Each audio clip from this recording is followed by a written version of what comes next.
L'Église catholique fait mémoire de saint Fulbert.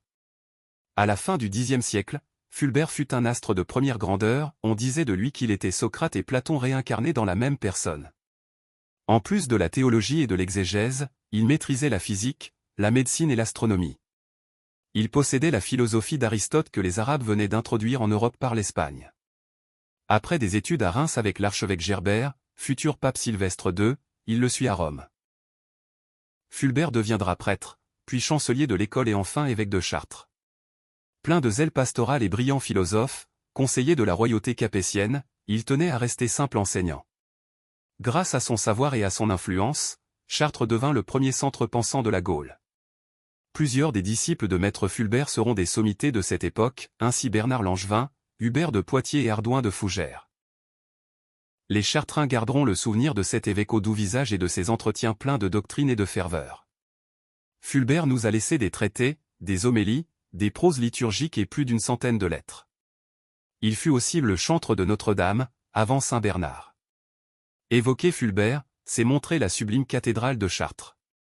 Le premier édifice venait d'être dévasté par un incendie. Fulbert entreprit la construction d'un très vaste monument qui sera détruit à son tour. Il en subsiste la crypte en forme de U.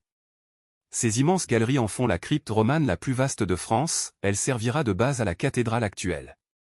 Vaisseau flottant sur les toits de la ville, Bible de pierre et de verre, chantée par Charles Péguy, Notre-Dame de Chartres demeure l'un des joyaux les plus précieux de notre patrimoine culturel. C'est grâce à saint Fulbert, qui se disait le tout petit évêque d'une très grande église. Il entra dans la vision de Dieu le 10 avril 1029. Saint Fulbert, priez pour nous. Évangile. Jésus s'approche, il prend le pain et le leur donne, et de même pour le poisson. Alléluia. Alléluia. Voici le jour que fit le Seigneur. Qu'il soit pour nous jour de fête et de joie. Alléluia. Évangile de Jésus-Christ selon saint Jean. En ce temps-là, Jésus se manifesta encore aux disciples. Sur le bord de la mer de Tibériade, et voici comment. Il y avait là, ensemble, Simon-Pierre. Avec Thomas, appelé Didyme, c'est-à-dire jumeau. Nathanaël, de Cana de Galilée. Les fils de Zébédée. Et deux autres de ses disciples. Simon-Pierre leur dit. Je m'en vais à la pêche. Ils lui répondent. Nous aussi, nous allons avec toi. Ils partirent et montèrent dans la barque. Or, cette nuit-là, ils ne prirent rien.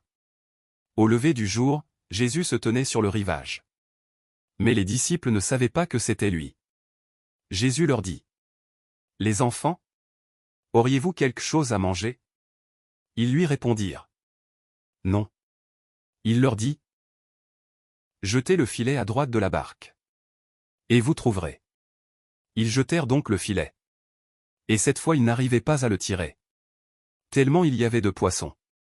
Alors, le disciple que Jésus aimait dit à Pierre. C'est le Seigneur. Quand Simon-Pierre entendit que c'était le Seigneur, il passa un vêtement, car il n'avait rien sur lui. Et il se jeta à l'eau. Les autres disciples arrivèrent en barque, traînant le filet plein de poissons. La terre n'était qu'à 100 de mètres. Une fois descendus à terre, ils aperçoivent, disposé là, un feu de braise, avec du poisson posé dessus, et du pain. Jésus leur dit. Apportez donc de ces poissons.